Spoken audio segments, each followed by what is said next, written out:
Hello నమస్తే. నేను journalist Srinivas. ఈరోజు ఆంధ్రప్రభ పేపర్లో వార్తలను చూద్దాం. కారు కావాలా? బుల్డోజర్ కావాలా? కాంగ్రెస్‌కి ఓటేస్తే పేదల ఇంటికి బుల్డోజర్‌లొస్తాయి. కేసీఆర్‌తోనే అభివృద్ధి సాధ్యం. అసమర్థ కాంగ్రెస్‌కి అంతిమ గడియలే. కాంగ్రెస్, బీజేపీకి ఓటేస్తే మోరీలు వేసినట్టే. పాలన చేతగాని కాంగ్రెస్ సర్కారుకు ప్రజలే బుద్ధి చెప్పాలి. 6 గ్యారంటీల పేరుతో మోసం చేశారన్న కేటీఆర్. బీజేపీ నుంచి బీఆర్ఎస్‌లోకి పెద్ద ఎత్తున చేరికలట. బీఆర్ఎస్ పార్టీకి జూబ్లీస్‌లో ఒక అస్త్రం దొరికింది. ఆ అస్త్రం ఏందంటే బుల్డోజరు. హైడ్రా పేరుతోని హైదరాబాద్‌లో పేద ప్రజల ఇండ్లు చాలా కూల్చారు. సరే వాళ్ళు కబ్జా చేశారు. ఆ చెరువులు, బఫర్ జోన్‌లు కబ్జా చేస్తే చేసి ఉండొచ్చు. కాదంటలే. కానీ ఆ కబ్జాల వెనక అసలైన వ్యక్తుల్ని వదిలేశారు. ఎవరో ఒక బిల్డరో, ఒక రియల్టరో చెరువుని, బఫర్ జోన్‌ని కబ్జా చేస్తాడు. వెంచర్ ఏస్తాడు. ప్లాట్లు అమ్ముతాడు. లేతే ఇండ్లు కడతాడు, అమ్మేస్తాడు. అవి కొనుక్కున్న అమాయక ప్రజలు బలైపోయారు. ఆ కబ్జా చేసి కన్స్ట్రక్షన్ చేసిన బిల్డర్‌ని వదిలేశారు. రియల్టర్‌ని వదిలేశారు. దాని వెనకున్న వ్యక్తులను వదిలేశారు. కానీ కష్టపడి డబ్బులు పెట్టి కొనుక్కున్న ప్రజల్ని ఇబ్బంది పెట్టి వాళ్ళని బజారు పాలు చేశారు. ఇదొక ఎపిసోడ్. వాళ్ళకి ఎక్కడా కూడా లీగల్‌గా పేపర్లు ఉన్నాయి. అసలు దీనికి అనుమతులు ఇచ్చిన జీహెచ్ఎంసీ, హెచ్ఎండిఏ, రెరా అనుమతులు ఉన్నాయి మళ్ళా. ఇవన్నీ ఇచ్చినోడెవరు? ఎట్లొచ్చినాయి అనేది ఎవరు అధికారుల పైన యాక్షన్ లేదు. అయి ఏసిన రియల్టర్, బిల్డర్ పైన యాక్షన్ లేదు. మధ్యలో కొనుక్కున్న బాధితుల్ని బలి చేశారు ఈ బుల్డోజర్లు. అదే గాక నల్ల చెరువు, సున్నం చెరువు, తెల్ల చెరువు లాంటి ఆ ప్రాంతంలో ఉన్న చిన్న చిన్న కుటుంబాలు పాపం రెక్కాడితే డొక్కాడిన కుటుంబాల పైన హైడ్రా బుల్డోజర్ పోయి దాడి చేసి వాళ్ళు తినే అన్నంలో మన్ను పోశారు. కొన్ని వీడియోలు వస్తే హృదయ విదారకం. చిన్న చిన్న పిల్లల పాపం నేను తినే అన్నం అందులో మట్టిలో పడ్డది. మేము చదువుకునే పుస్తకాలు అందులో మిగిలిపోయినాయని వాళ్ళు రోదిస్తుంటే చాలా బాధేసింది. అట్ ద సేమ్ టైం బడాబాబులు ఫామ్ హౌజులు ఉన్నాయి మళ్ళీ అక్కడే, అట్లాంటి చెరువుల దగ్గరే. కానీ ఏ ఫామ్ హౌజ్ ఇటుక ఒక సింగిల్ ఇటుక కూడా తీయలే. ఇది ఈరోజు బీఆర్ఎస్కి జూబ్లీస్ ఎన్నికల్లో ఒక అస్త్రం. అస్త్రం ఏంటంటే హైడ్రా, బుల్డోజరే. ఆ రెండింటినే వాడుకొని రేపు స్లమ్స్‌లో, కాలనీలలో, బస్తీలలో తిరిగితే ఇది వర్కౌట్ అయ్యే పరిస్థితి కూడా ఉంది. అల్టిమేట్‌గా ఎందుకంటే హైడ్రా పేరుతోను, మూసీ ప్రక్షాళన పేరుతోని ప్రజలు వణికిపోయారు. హైదరాబాద్‌లో ఉన్న సామాన్య ప్రజలు. ఇక బడాబాబులు కబ్జా చేసినోళ్ళు వాళ్ళ ఫామ్ హౌస్‌లో మంచిగా ఏసీ యేసుకొని పడుకున్నారు కానీ సామాన్య ప్రజలు ఇదైతే ఎజెండా అయింది. ఆయన డైరెక్ట్‌గా కేటీఆర్ చెప్పిండు, మీరు కారు కావాలన్నా, బుల్డోజర్ కావాలా తెలుసుకోండి. బుల్డోజర్ మీ ఇళ్లపైకి కూల్చడానికి వస్తుంది. కారు అయితే మీ ఇళ్ళని ప్రొటెక్షన్ చేస్తుందని చెప్పిండు. మీ జీవితాలకు రక్షణ కారు, మీ జీవితాలకు ప్రమాదం బుల్డోజరు. ఈ రెండిట్లో ఏది కావాలో సెలెక్ట్ చేసుకోనని పేద ప్రజలపైన వాళ్ళపైన వదిలేసిండు కేటీఆర్. ఇదొక అస్త్రంగా ఇక జూబ్లీస్‌లో బీఆర్ఎస్ అస్త్రం ఏందంటే బుల్డోజరే.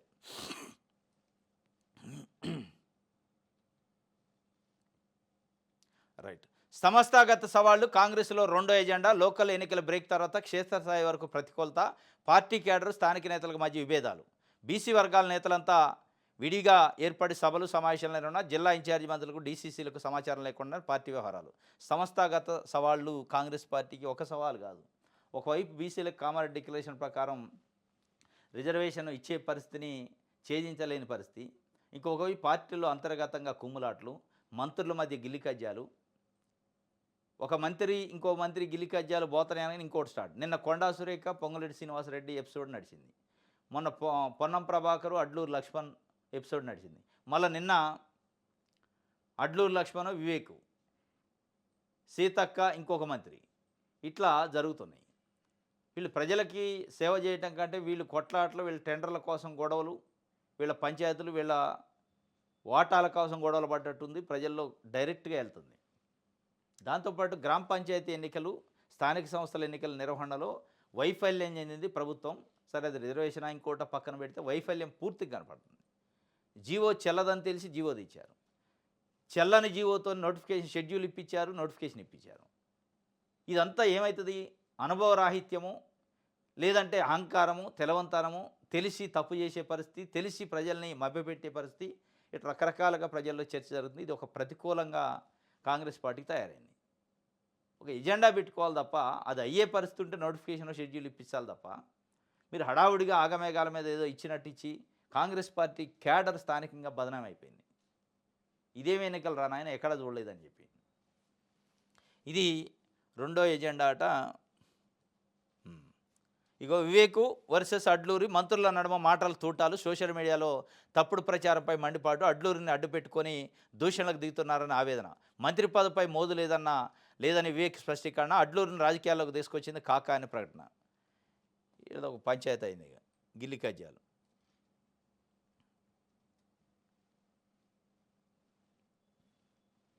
దిశ పేపర్ వివాదాలు విభేదాలు సమస్యల కేంద్ర బిందువుగా మారుతున్న మంత్రులు. ఒక్కో మినిస్టర్ ఒక్కో తీరు, అంతర్గతంగా మాట్లాడాల్సిన విషయాలు బహిరంగంగానే. ప్రజల్లో పార్టీలో చులకనతనము, చులకనవుతున్న నేతలు, ఫలితంగా ఇరకాటంలో పార్టీ ప్రభుత్వం. ఇక వీళ్ళే మంత్రులు, క్యాబినెట్లో మంత్రులు ఇట్లాంటి గిల్లి కజ్జాలు పెట్టుకుంటే ఇక కింద ఉన్న కార్యకర్తలు ఎట్టుంటుంది రేపు? రైట్. ఏపీ మంత్రి చెప్తే ఎస్ బాస్ అంటున్న తెలంగాణ అధికారులట. తెలంగాణ మంత్రుల ఆదేశాలు పడుచుకున్న ఐఏఎస్. ఉమ్మడి వరంగల్ జిల్లాలో ఓ కలెక్టర్ వింత తీరు, లోకల్ మినిస్టర్ల మాటలు బేఖాతరు. పక్క రాష్ట్ర మంత్రి ఆదేశిస్తే వెంటనే ల్యాండ్ రికార్డులో సవరణ. ఇక మా పక్క రాష్ట్ర మంత్రి ఎవరు మరి? ఇక్కడున్న మంత్రులు చెప్తే వింటలేదట ఆయన. ఐఏఎస్ కలెక్టర్ ఉమ్మడి వరంగల్ జిల్లాలో ఒక కలెక్టర్ అట. మరి అది మహిబాద, వరంగల్, ములుగా, హనుమకొండ జిల్లా, కానీ ఈ ఉమ్మడి జనగాం కూడా ఉంది జిల్లా. ఏపీ నుంచి మంత్రి ఫోన్ చేస్తే ల్యాండ్ రికార్డులో సవరణలు అవుతున్నాయంటే ఇక్కడ మంత్రి చెప్తున్నా పట్టించుకునే పరిస్థితి. ఏం పట్టించుకుంటారు మీరు? డైరెక్ట్గా అధికారుల ముందే దూషణలు పెట్టుకుంటుంటే, గిల్లి కజ్జాలు పెట్టుకుంటుంటే ఎవరు పట్టించుకుంటారు? అయినప్పటికీ ఒక జిల్లా కలెక్టరు పక్క రాష్ట్రం మంత్రి ఆదేశాలు పాటిస్తానంటే ఇమీడియట్గా రేవంత్ రెడ్డి గారు అలర్ట్ కావాలి. ఇప్పటికే అధికారులపైన పట్టు లేదని, అధికారులు లీకులు ఇస్తారని, ప్రతిపక్షం చేతికి ఆయుధాలు ఇస్తారనేది పెద్ద ఎత్తున విమర్శలు ఉన్నాయి, అనుమానాలు ఉన్నాయి. దీనిపైన ఒక జిల్లా కలెక్టరే స్వయంగా ఇప్పుడు వీళ్ళ మాట వినకపోవటం ఒక ఎత్తు, మన మంత్రుల మాట వినకపోవటం అనేది ఒక ఎత్తు. ఇంకొక ఇబ్బందికరమైందంటే పక్క రాష్ట్ర మంత్రి మాటలు వింటుండంటే మరి ఆంధ్ర మంత్రులు ఇక్కడ పరిపాలన చేస్తున్నారు, తెలంగాణ ప్రభుత్వం పరిపాలన చేస్తున్నా అనేది. ఈ మధ్యకాలంలో ఒక సంక్షేమ శాఖ మంత్రి కొత్తగా మొన్న ఎన్నికైన వాళ్ళలో ఒక మంత్రి వాళ్ళ సెక్రటరీకి ఫోన్ చేసి స్పీకర్ పెట్టి కార్యకర్తల ముందు ఒక ఫైల్ విషయంలో, ఆ ఫైల్స్ తొందరగా పంపండి సార్ ప్లీజ్ అని చెప్తే, నువ్వు చెప్పేది ఏంది నాకు, నువ్వు చెప్తే పంపిస్తాను, నాకు తెలిసి ఎప్పుడు పంపాలి, ఎప్పుడు సంతకం పెట్టాలని డైరెక్ట్గా ముఖం మీదనే తిట్టినట్టు చెప్పినాడు. ఇక ఈ ఐఏఎస్ అయితే, అంటే ఈ కలెక్టర్ అయితే డైరెక్ట్గా నువ్వు చెప్పింది నేను బయట రాష్ట్రం ఆంధ్ర నుంచి వచ్చిన మంత్రి చెప్తే ఇంట అక్కడి నుంచి ఫోన్ రావాలంటే, ఇప్పుడు ఇక్కడున్న మన తెలంగాణలో ఉన్న క్యాబినెట్ మంత్రి ఏపీ మంత్రితో ఫోన్ చేయించుకొని ఈ అధికారితో పని చేయించుకోవాల్సిన పరిస్థితి వచ్చింది. ఇక ఇంతకంటే దౌర్భాగ్యం, ఇంతకంటే దరిద్రం ఇంకోటి ఉండదు. అంటే ఇప్పటికైనా రేవంత్ రెడ్డి గారు దాన్ని ఏందో చూసి ఆ అధికారి ఎవరో ఐడెంటిఫై చేసి అసలు అక్కడ ఉండకూడదు. ఇక ఆయన ఒక మంత్రికే మాటలోడు, ప్రజలకేం మాట్లాడాడు. ఒక మంత్రి చెబితే నేను కూడా పక్క రాష్ట్రం మంత్రి చెబితే పనిచేసే మంత్రి ఇక్కడ ఉన్న ప్రజలకు ఏం సేవ చేస్తాడు ఆ కలెక్టరు? అటు ఆయన తప్పించాలి. అసలు మీకు దొరుకుతుందా ఆయన చూసుకోవాలి.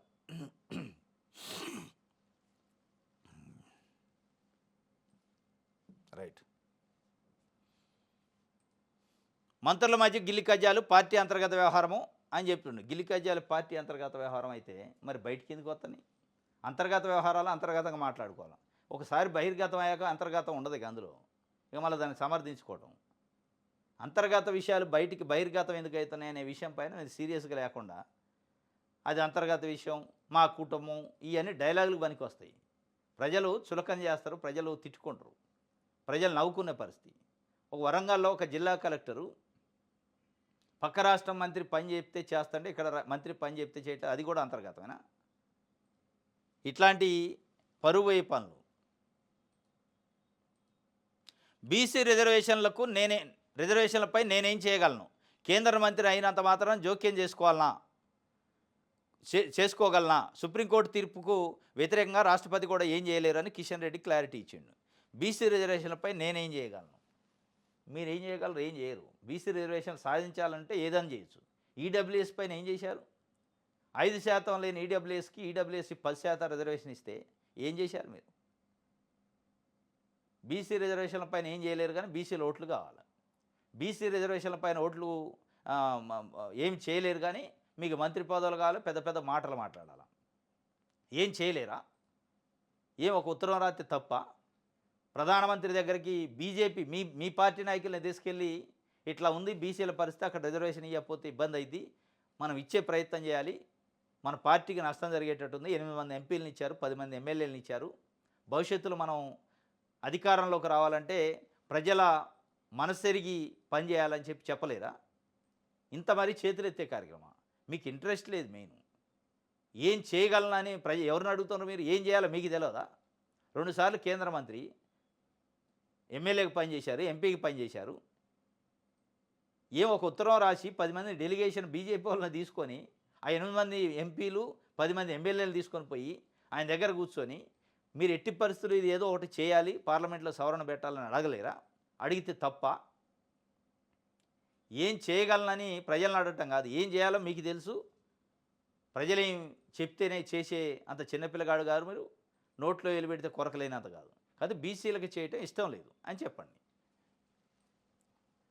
బడుగుల పిడికిలి చైర్మన్గా ఆర్ కృష్ణయ్య, వర్కింగ్ చైర్మన్గా జాజుల శ్రీనివాస్ గౌడ్. బంద్ ఫర్ జస్టిస్ పేరిట ఈ నెల 18 రాష్ట్ర బంద్కు పిలుపు. రిజర్వేషన్ల సాధనకు బీసీ జేఏసీ ఏర్పడింది. మంచి సంతోషం. బీసీ సంఘాలు, బీసీ మేధావులు, బీసీ రాజకీయాల పార్టీలో ఉన్న బీసీ నాయకులు అందరూ కలిసి ఒక జేఏసీ ఏర్పడ్డారు. ఆ JAC chairman R Krishnaiah, working chairman Jajula Srinivas Goud. వీళ్ళిద్దరు బీసీ సంఘంలో కలిసి పనిచేశారు. కొద్ది రోజులు మళ్ళీ ఇప్పుడు విడిపోయారు. బాగానే ఉంది, సంతోషం. ఈ బీసీ ఇది బడుగుల పిడికిలి, ఈ పిడికిలి ఉపయోగపడాలి. ఉపయోగపడని పిడికిలి ఎత్తినా ఉపయోగం లేదు. ఈ పిడికిల్లో ఉన్న chairman R Krishnaiah BJP party Rajya Sabha MP. ఎవరిపైన మీరు ఈ పిడికిలు ఎత్తాలి? ఎవరిపైన మీరు పోరాటం రేపు చేయాలి? ఈ పిడికిలు ఎత్తి జేఏసీ ఏర్పడి బీజేపీ పైన, ఎన్డీఏ కూటమి పైన, కాంగ్రెస్ పార్టీ పైన, రాజకీయ పార్టీల పైన ఫైట్ చేయాలి. ఈరోజు మీరు చైర్మన్గా ఎన్నుకున్న బీసీ జేఏసీ చైర్మన్గా ఉన్న ఆర్ కృష్ణయ్య గారు బీజేపీ పార్టీకి సంబంధించి ఆ సభ్యత్వం తీసుకొని రాజ్యసభ మెంబర్ అయ్యాడు. ఇక ఆయన బీజేపీ పైన ఫైట్ చేస్తారని మనం నమ్మాలా? అంటే తక్షణమే మీరు చేయాల్సింది ఏంటంటే ఆర్ కృష్ణయ్య గారు ఎంపీ పదవికి రాజీనామా చేయాలి. తీర్మానం వలన పదే బీసీలు అంటున్నారు కదా, ఎమ్మెల్సీ పదవికి రాజీనామా చేయాలి. కాంగ్రెస్ పార్టీ ఇస్తే బీఫామ్తో గెలిచింది కాబట్టి మీరిద్దరూ రాజీనామా చేసి మీ జేఏసీ మీ పిడికిలు గట్టికి బిగిస్తే అప్పుడు మిగతా పార్టీలో Congress party, BJP party, BRS పార్టీలో ఉన్న బీసీ ప్రజాప్రతినిధులు కూడా రాజీనామా చేయాలని ఒత్తిడి చేయడానికి మీకు అవకాశం ఉంటుంది.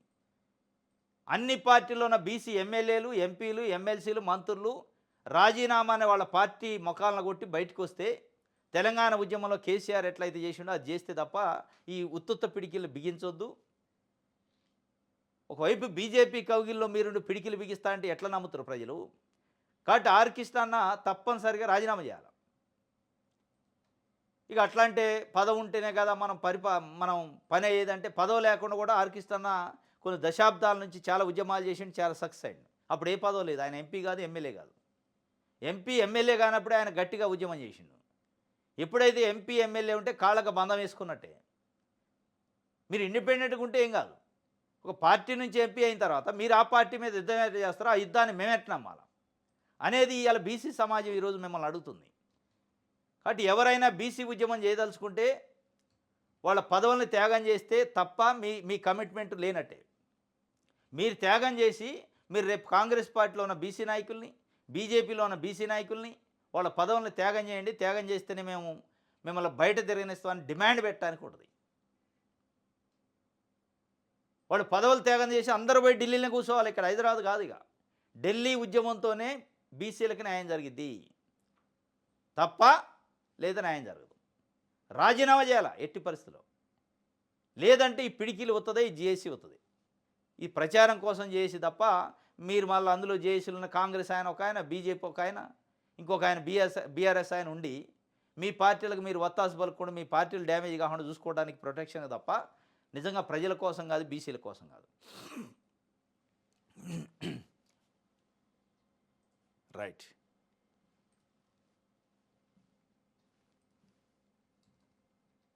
సాక్షి పేపర్ చూద్దాం.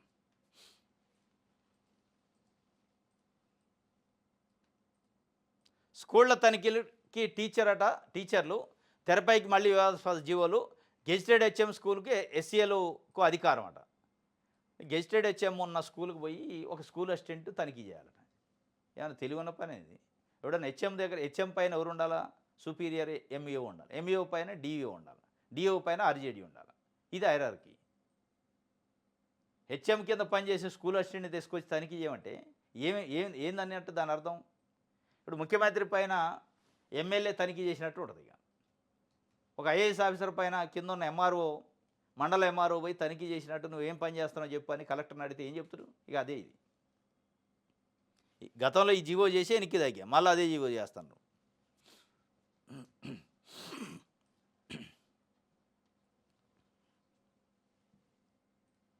రైట్. జూబ్లీహిల్స్ బీజేపీ అభ్యర్థిగా దీపక్ రెడ్డి అట క్వశ్చన్ మార్క్తో ఇచ్చారు. దాదాపు ఆయన పేరే ఖాయమైనట్టు. పార్టీ కేంద్ర ఎన్నికల కమిటీ భేటీల నిర్ణయం, పార్టీ పార్లమెంటరీ బోర్డు ఆమోదముద్ర, ఏ క్షణమైన ప్రకటన వెలువడే అవకాశం. జూబ్లీహిల్స్కి సంబంధించి బీజేపీ అభ్యర్థి దీపక్ రెడ్డి బీజేపీకి ఎందుకు ఓటేయాలనే అంశంలో బీజేపీ సమాధానం చెప్పే పరిస్థితి లేదు. 8 మంది ఎంపీలని 10 మంది ఎమ్మెల్యేలను ఇస్తే ఈ రాష్ట్రానికి 2 బడ్జెట్లు 2024 ఎన్నికల తర్వాత కేంద్రం పెట్టిన 2 బడ్జెట్లు ఈ రాష్ట్రానికి ఏమి ఇచ్చారు, ఏం న్యాయం చేశారంటే సమాధానం లేదు. బీసీ రిజర్వేషన్ల విషయంలో బీజేపీ పాత్ర ఏంది, కేంద్రం పాత్ర ఏందంటే ఇంతవరకు సమాధానం లేదు. ఏమని ఒకటి అడుగుతారో మరి వాళ్ళు తెలవట్లేదు. కానీ ఈ సెంటిమెంట్ని రాజేయటం తప్ప అక్కడ వాళ్ళు అడగటానికి, మాట్లాడటానికి, ప్రజలతో కన్విన్స్ చేయడానికి ప్రజల్ని వాళ్ళ దగ్గర సమాధానం లేదు. కాబట్టి బీఆర్ఎస్, కాంగ్రెస్ అయితే ఏదో ఒక రంగం వాళ్ళు అధికారంలో ఉన్నారు. వీళ్ళు మొన్నటిదాకా అధికారంలో ఉన్నారు, ఇప్పుడు అధికారంలో ఉంది కాంగ్రెస్ కాబట్టి మేము ఇది చేసినామని చెప్పుకోవడానికి కూడా. ఇక బీజేపీ చేసింది ఏంది, చేయబోయేది ఏంటంటే సమాధానం లేదు. ఏదైనా ఉంటే కేంద్రం నుంచి నిధులు ఇచ్చినట్టే అది బయాసులకు ఇచ్చేది నిధులు. పార్లమెంట్లో పెట్టిన బడ్జెట్లో తెలంగాణ కోసం ప్రత్యేకంగా ఏమి ఇచ్చారు అంటే ఏమి లేదు, 0 ఇచ్చారు. పార్టీ తరపున బీసీ రిజర్వేషన్లపై సుప్రీంకోర్టు కాంగ్రెస్ ఇప్పుడు పిటిషన్ వేస్తుంది సుప్రీంకోర్టులో. తెలంగాణ ప్రభుత్వం హైకోర్టు ఇచ్చిన స్టే పైన ఏంటి దీంట్లో వచ్చే ఫలితం అంటే ఏముండదు, 0. ఇది అందరికీ తెలిసిందే. జియో నెంబర్ 9 ఇచ్చిన రోజు అయితే ఎట్లయితే న్యాయ నిపుణులు దానిపైన అవగాహన ఉన్నోళ్ళు ఈ జియో ఉండేది ఉత్తుత్త జీవోనే, ఇది నిలబడే జీవో కాదు, ఇది టైంపాస్ జీవో అని అందరూ అన్నారు. అదే అయింది, హైకోర్టు స్టే ఇచ్చింది. సేమ్ అదే టైంపాస్ మళ్ళీ ఇప్పుడు సుప్రీంకోర్టుకు పోయి చేసే ప్రయత్నం తప్ప సుప్రీంకోర్టులో కూడా ఇదే ఫలితం వస్తుంది. 100కి 90% ఇదే ఫలితం వద్ద తప్ప పెద్ద మిరాకిల్ జరిగితే తప్ప అక్కడ అసలు ఈ స్టే పైన నిలుపుదల వచ్చే అవకాశాలే లేవు. అయినప్పటికీ లేదు మేము పోతాం. ఇదంతా ఈ డ్రామాని ఎన్ని రోజులు నడిపిస్తారు? దీనికి ఒక కంక్లూజన్ తేవాలంటే ఢిల్లీ పోయి ఉద్యమం చేయాలి మీరు. సుప్రీంకోర్టులలో కాదు, ఢిల్లీ పోయి ఉద్యమం చేస్తే, చట్ట సవరణ చేస్తే, 9th షెడ్యూల్ ఇన్సర్ట్ చేస్తే తప్ప అది అవ్వదు తెలుసు. ఇక ప్రభుత్వం వేస్తాడట, దాని వెనక పార్టీ పోద్దట, కాంగ్రెస్ పార్టీ. ప్రభుత్వం వేసిన 100 పార్టీలు వేసిన పిటిషన్లో 100 మంది ఇంప్లీడ్ అయిన అందులో చట్ట ప్రకారం తీర్పులు ఇస్తారు తప్ప ఎంతమంది ఇంప్లీడ్ అయ్యారు, ఎన్ని పార్టీలు ఉన్నాయనే దానిపైన తీర్పులు రావు. అది మొన్న కనపడదు మనకి.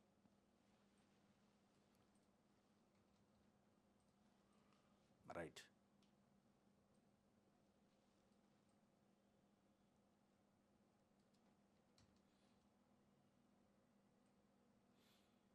ఇది ఆంధ్రజ్యోతి, ఈనాడు చూద్దాం.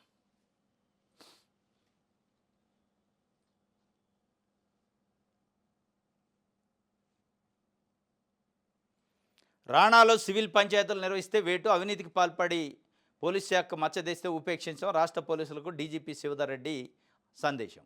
ఈ సందేశాలు ఉంటున్నాయి, వాళ్ళు చేస్తూనే ఉంటారు. మీరు ఇక్కడ నుంచి టాప్ లెవెల్ ఆఫీసర్లు సివిల్ పంచాయతీలు చేయడానికి చెప్తారు, లెటర్లు రాస్తారు, ఉత్తర్వులు ఇస్తారు, ఆడ స్టేషన్ ముందు బోర్డులు పెడతారు. కానీ ఆ సివిల్ పంచాయతీలు ఇంకా కొంతమంది పోలీస్ అధికారులు చేస్తూనే ఉన్నారు. సివిల్ పంచాయతీల్లో డైరెక్ట్గా ఇన్వాల్వ్ అయ్యి బెదిరింపులు, థ్రెటనింగ్లు చేస్తున్నారు ప్రజల్ని. మీ ఆదేశాలు ఉంటాయి, మీ బోర్డులు ఉంటాయి, కానీ చర్యలు ఉండవు. కాబట్టి మీరు ఆ దిశగా మీరు ఇచ్చిన ఉత్తర్వులు చాలా కరెక్ట్ ఉన్నాయి, కానీ ట్రేస్ చేయండి. ప్రజలు భయభ్రాంతులు లేకుండా కంప్లైంట్ చేసే అవకాశం ఇవ్వండి. ఏదైనా కంప్లైంట్ చేస్తే కూడా చర్యలు ఇమీడియట్గా తీసుకుంటట్టు ఉండాలి. కానీ మళ్ళీ ఆ కంప్లైంట్లో కూడా మతలబులు ఎంక్వైరీ లేకుండా చేస్తే మళ్ళీ అదే పోలీసులు వచ్చి వేధిస్తారు వీళ్ళని. ఏ ప్రజలైతే సివిల్ డిస్ప్యూట్లో ఇన్వాల్వ్ అయ్యిందని ఒక సిఐ మీదనో, ఒక ఎస్ఐ మీదనో, ఒక ఏసీపీ మీదనో కంప్లైంట్ చేస్తే మీరు ఆ కంప్లైంటు పక్షాన ఉండకుండా ఏసిన కంప్లైంట్ పైన చర్యలు తీసుకోకపోతే మళ్ళీ అదే సిఐఓ, అదే ఏసీపీ వచ్చి వీళ్ళని థ్రెటన్ చేసి అక్రమ కేసుల్లో ఇరికించే ప్రయత్నం చేస్తున్నారు పోలీసు కొంతమంది అధికారులు వాళ్ళకున్న పవర్ను ఉపయోగించి. మీరు ఆ మెకానిజం పెట్టాలి తప్ప ఉత్తుత్తగా ఉత్తర్వులు ఇస్తే అది కాదు.